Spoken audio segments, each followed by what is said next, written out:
Marah kalau disebutkan keburukan Anda oleh orang. Biasa aja.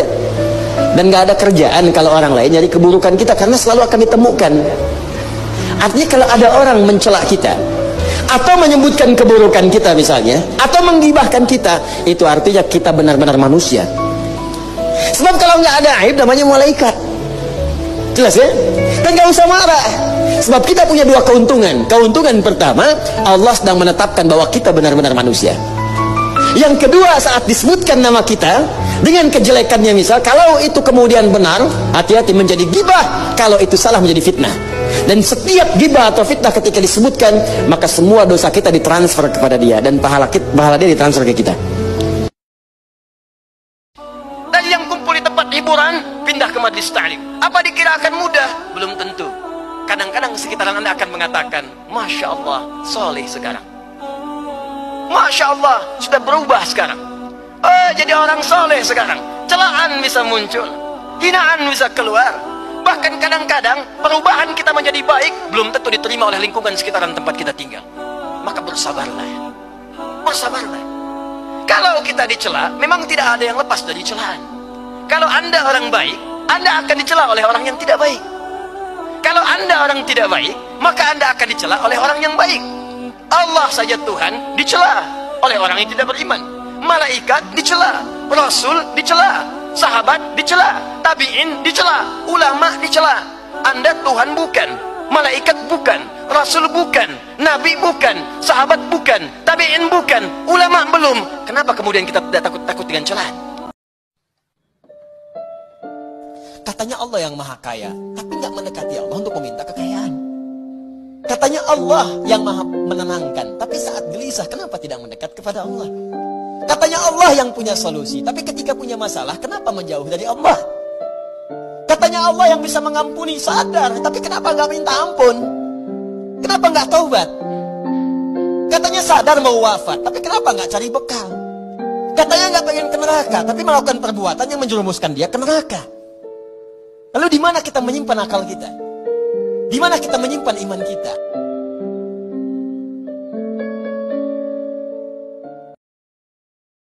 Ketika selama sepekan Anda beraktivitas, dikumpulkan oleh Allah di rumah Allah ini, maka Allah Subhanahu wa Ta'ala mengingatkan kepada kita, dalam selama sepekan beraktivitas itu, berapa di antara aktivitas kita yang sudah menjadi zikir kepada Allah Subhanahu wa Ta'ala? Jangan-jangan selama sepekan ke belakang, dari mulai hari Ahad, hari Senin, hari Selasa, hari Rabu, hari Kamis, antum sibuk dengan urusan dunia antum. Kadang-kadang berangkat gelap, pulang gelap, lupa dengan sholat, jarang baca Al-Quran, apalagi menghafal Quran, jarang berzikir kepada Allah, tidak ada istighfar, tidak ada doa. Kalau cuma seperti itu, jangankan antum, orang-orang jahiliyah sudah juara pada zamannya. Non-muslim sudah bisa lebih hebat. Kalau cuma mengumpulkan harta benda sebanyak-banyaknya, Qarun lebih kaya dibandingkan dengan antum. Kalau cuma bangga dengan kepemimpinan, Fir'aun lebih hebat dibandingkan dengan antum, dengan segala pasukannya, dengan segala kehebatannya. Tapi apa yang terjadi? Itu tidak bernilai di hadapan Allah Subhanahu wa Ta'ala. Orang gak bakalan kecewa kalau bersandar kepada Allah. Itu gak bakalan. Karena siapapun yang berserah diri kepada Allah, maka dia telah berpegang kepada tali yang paling kokoh. Wa man yuslim wajhahu ila Allah, wa man yuslim wajhahu ila Allah wa huwa muhsin, faqad istamsaka bil urwatil wuthqa, wa ila Allahi aqibatul umur.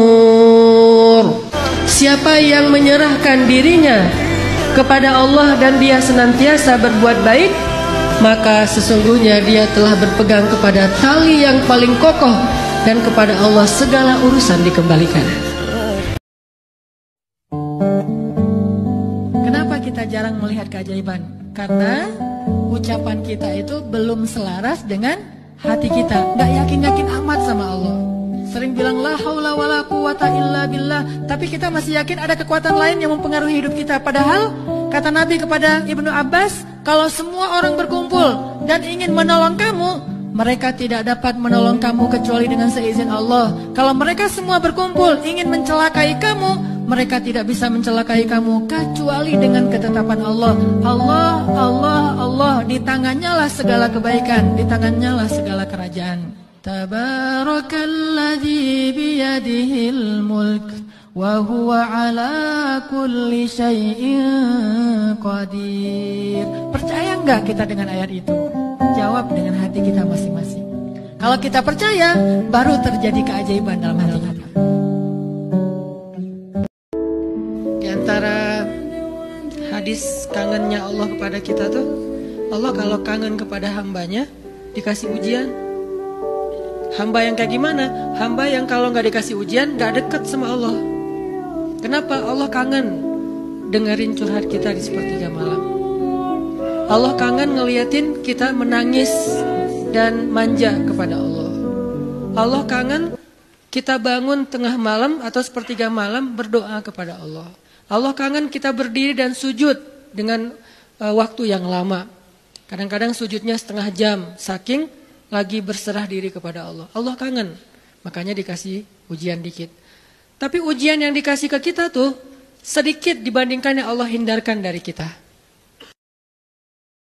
Kata Allah, "Fadhkuruni azkurukum." Ingat aku ingat kalian, diingat oleh Allah. Itu yang paling berharga. Diingat oleh Allah. Kapan? Di dunia, ketika Allah turunkan rahmatnya ke muka bumi setiap malam, Allah mengingat kita, wahai malaikat, jangan lupa rumahnya fulan. Wahai malaikat, jangan lupa fulan bin fulan. Wahai malaikat, yang itu dulu, ini dulu, hambaku yang ini dulu. Kenapa? Karena kita ingat Allah terus, Allah ingat kita. Dan ingat Allah kepada kita tuh wala dzikrullahi akbar. Ingat Allah kepada kita itu jauh lebih dahsyat daripada ingat kita kepada Allah. Jadi tugas laki-laki itu ada dua. Tugas dunianya diistilahkan dengan qawwam. Dia yang memberi nafkah, dia yang melindungi, dia yang menjaga, dia yang menenangkan pasangannya. Itulah tugas qawwam di dunia. Sedangkan tugasnya untuk sampai ke akhirat adalah qu anfusakum wa ahlikum naro, menjaga keluarga itu dari api neraka. Ya Allah, kuatkanlah iman kami. Karena dengan kekuatan iman itulah kami bertahan. Kami tidak bertahan karena fisik kami yang kuat. Kami tidak mampu bertahan karena uang kami yang banyak. Kami tidak mampu bertahan karena kesempatan kami yang lapang. Kami bertahan dalam satu ujian jika iman kami kuat kepada Engkau, ya Allah. Kuatkanlah iman kami, ya Allah. Terutama ketika kami merasa lemah, sendiri dan tidak berdaya. Saat itulah dekap kami dengan kasih sayang-Mu, ya Allah. Dekap kami dengan kasih sayang-Mu sebagaimana Engkau mendekap Rasulullah SAW. Pegang kami erat, ya Allah, ketika kami akan terjatuh. Janganlah Engkau tinggalkan kami di saat-saat kami paling lemah. Janganlah Engkau tinggalkan kami di saat kami gamang dan bingung. Temani kami, ya Allah. Beri kami petunjuk, ya Allah. Genggamlah hati kami.